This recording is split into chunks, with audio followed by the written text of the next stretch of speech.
History isn't just about presidents and wars. Sometimes it's about the chaos on the sidelines. Mascots kidnapped, trophies made of pigs, corn stalks and broken furniture, games played in fog, blizzards, and even on frozen lakes. This is History on the Margins, a brand new podcast where we dive into the strangest corners of the past. And for our very first episode, we're starting with a special teaser, right in time for the kickoff of the college football season. Because sometimes the weirdest stories are the ones you never learned in school.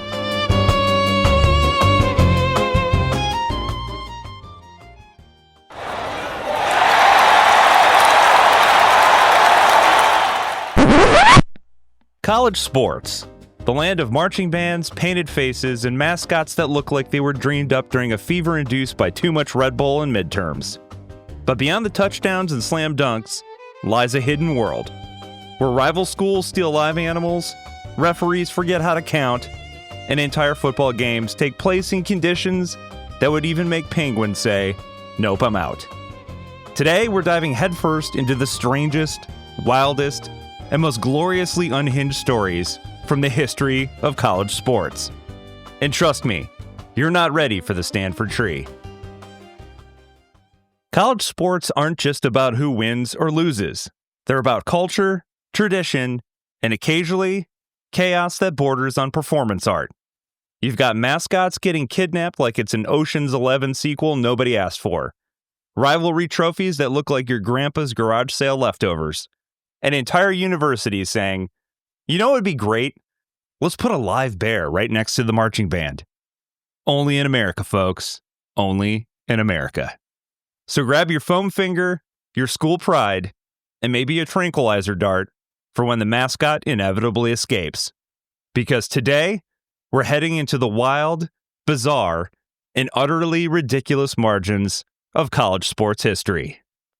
Okay, let's start with the unsung heroes of college sports, the mascots. They're supposed to embody the school spirit, inspire the crowd, take a few awkward photos with children who are already terrified of clowns. But in reality, mascots spend half of their time being kidnapped, punched, or just losing their minds. Take the University of Texas. Their mascot is Bevo, a live longhorn steer. And rivals have tried, more than once, to nab him. Which, by the way, is insane. That's not like sneaking a garden gnome off your neighbor's porch. That's stealing a 1,700-pound slab of horned beef that's basically a car with legs. But that didn't stop Texas A&M students who once branded 13-0 into Bevo's hide after beating Texas, which sounds like a prank if your idea of a prank is also a felony and a rodeo at the same time. And then there's Colorado's Buffalo Ralphie. Students thought it was a good idea to have people, actual human beings, run onto the field holding ropes attached to a full-grown buffalo. And every year, Ralphie's just one mood swing away from turning the 50-yard line into a triage unit. But sometimes, the mascots don't need kidnappers or rival schools to cause chaos. Sometimes, they just do it themselves. Like the Stanford tree. Yes, tree. Not a fearsome creature or mythical beast, just a tree with a drinking problem. In 2006, the student inside was sidelined mid-season after testing at 0.157 blood alcohol during a game. And yes, it happened again, because apparently, even a dancing tree can get into trouble. And then there's the Oregon Duck, who once threw wings, with Houston's Cougar mascot. Full-on brawl. Imagine going into a football game and the highlight isn't the touchdown, it's Donald Duck and Tony the Tiger's cousin going full WWE in the end zone. I'd pay good money for that pay-per-view. So yeah, school pride is great, but maybe, just maybe, don't let people who can't keep a cactus alive babysit a live buffalo. So alright, we've covered the mascots, but what about the games themselves? College sports are already weird, but throw in bad weather, bad refereeing, or just bad ideas, and things get spectacularly stupid. Let's start in 1934 in Madison, Wisconsin, where some genius thought, hey, you know what would make football better? Turning it into hockey. The University of Wisconsin held its annual winter carnival and decided to stage a full football game on Lake Mendota. That's right, on the ice. Players slipped, slid, fell on their faces, and generally looked like Bambi trying to walk for the first time. They tried to fix the problem by giving the players rubber-soled shoes instead of cleats, which didn't help at all. Picture a bunch of linemen running in bowling shoes on a hockey rink. This was less football and more interpretive dance about frostbite. Then there's the games where Mother Nature just said, let's see how dumb these humans really are. Case in point, the 1962 Gotham Bowl at Yankee Stadium. Miami versus Nebraska. Except, nobody could actually see it. A thick fog rolled in, mixed with snow, and visibility went straight to zero. Broadcasters were literally guessing who had the ball. Fans in the stands had no clue if they were cheering for a touchdown or a guy tripping over his own shoelaces. Miami's quarterback even admitted he couldn't even see his receivers until they were practically standing in his lap, which, is not ideal when you're trying to play football.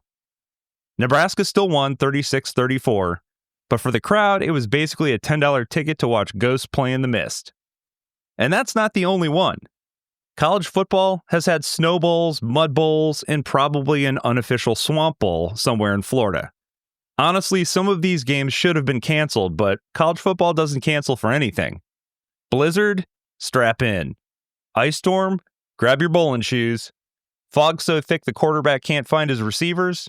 Just yell louder, maybe the sound waves will help.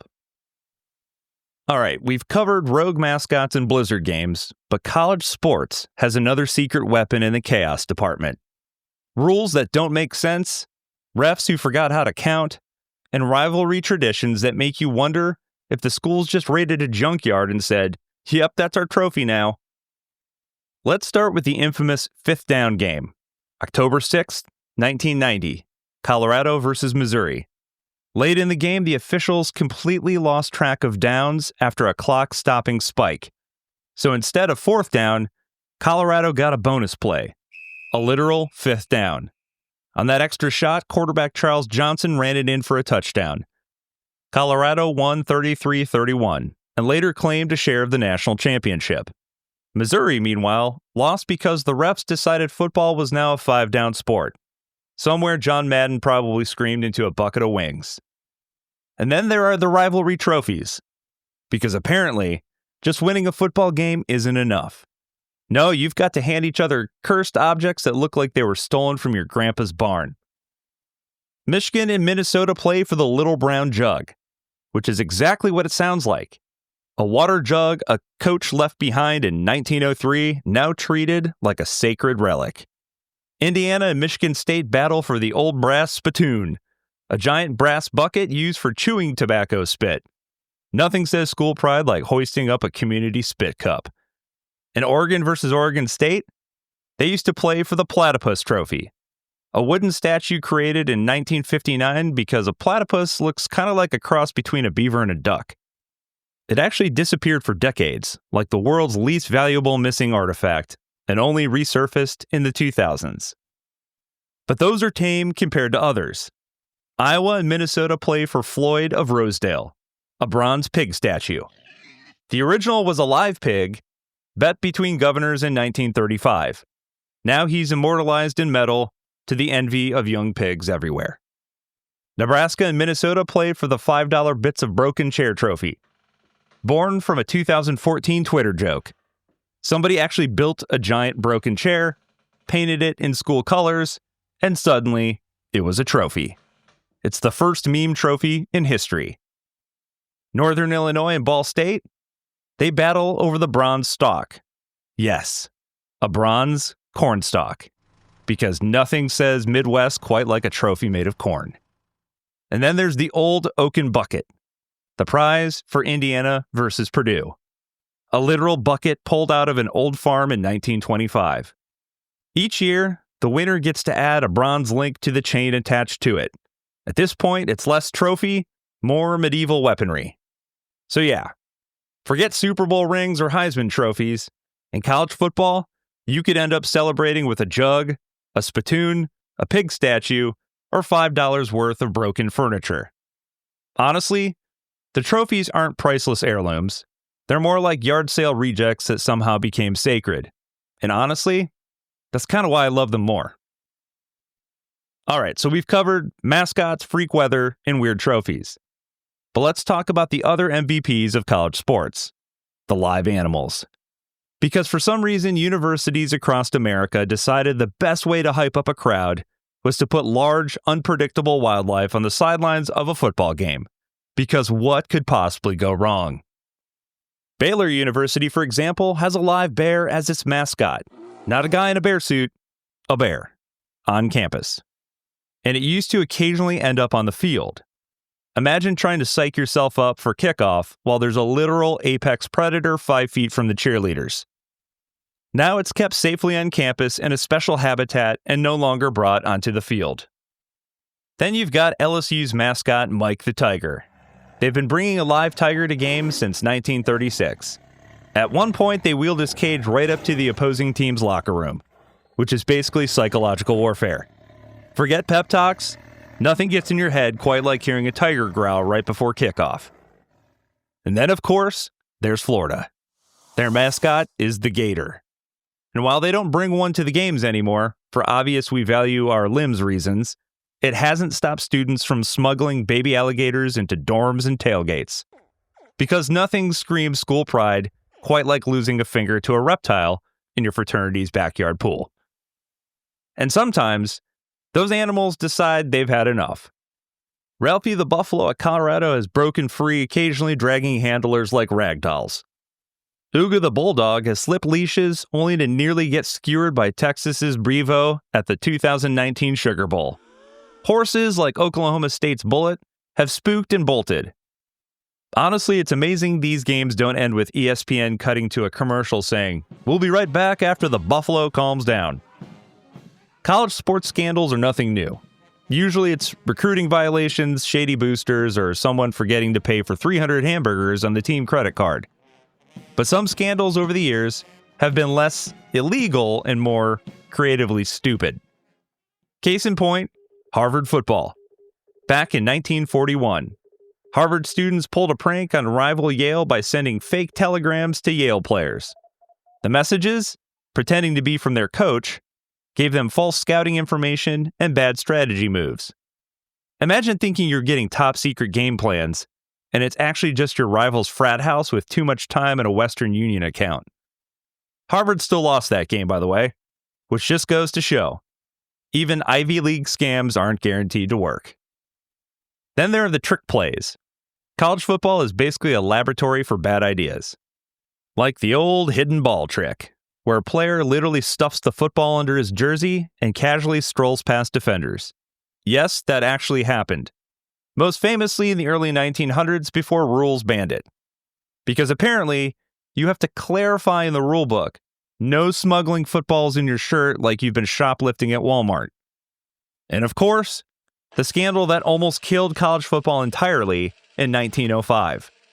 That season alone saw 19 players die and over 100 seriously injured.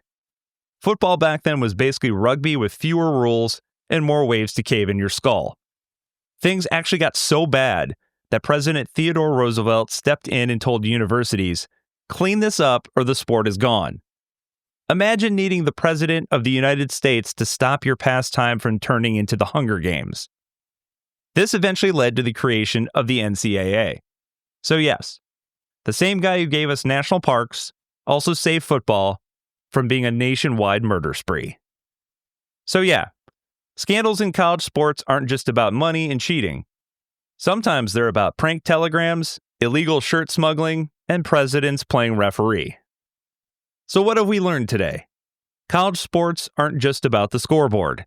They're about chaos, glorious, unhinged chaos. It's a world where mascots get kidnapped like they're starring in an R-rated Pixar movie, where teams play football on frozen lakes wearing bowling shoes, where national championships can be decided because referees forgot how to count to 4. And of course, where victory might be hoisting a jug, a spittoon, a pig statue, or if you're really lucky, a broken chair born from a Twitter joke. And if you think that's absurd, let me remind you of the great mascot heist of 1947. Students from the University of Virginia kidnapped Maryland's beloved turtle mascot, Testudo. Not the live version, the 300-pound bronze statue. Maryland students launched a rescue mission, and it turned into an all-out riot. We're talking hundreds of students brawling, police being called in, and even tear gas deployed, all over a turtle statue. That's right. A turtle caused more chaos than some entire football seasons. And yes, Testudo was eventually returned and literally bolted down so it could never be kidnapped again. And yeah, for all the scandals and the rivalries and the wild traditions, that's the magic of college sports. They're unpredictable, they're ridiculous, and they've given us some of the strangest stories in American history. Because at the end of the day, it's not just about touchdowns or trophies, it's about memories. The kind that make you shake your head and say, wait, that really happened? College sports. The only place where I can feel better about my own bad life choices, because at least I've never lost a jug to Minnesota. Thanks for joining me for this tour of the bizarre and the ridiculous. This has been History on the Margins.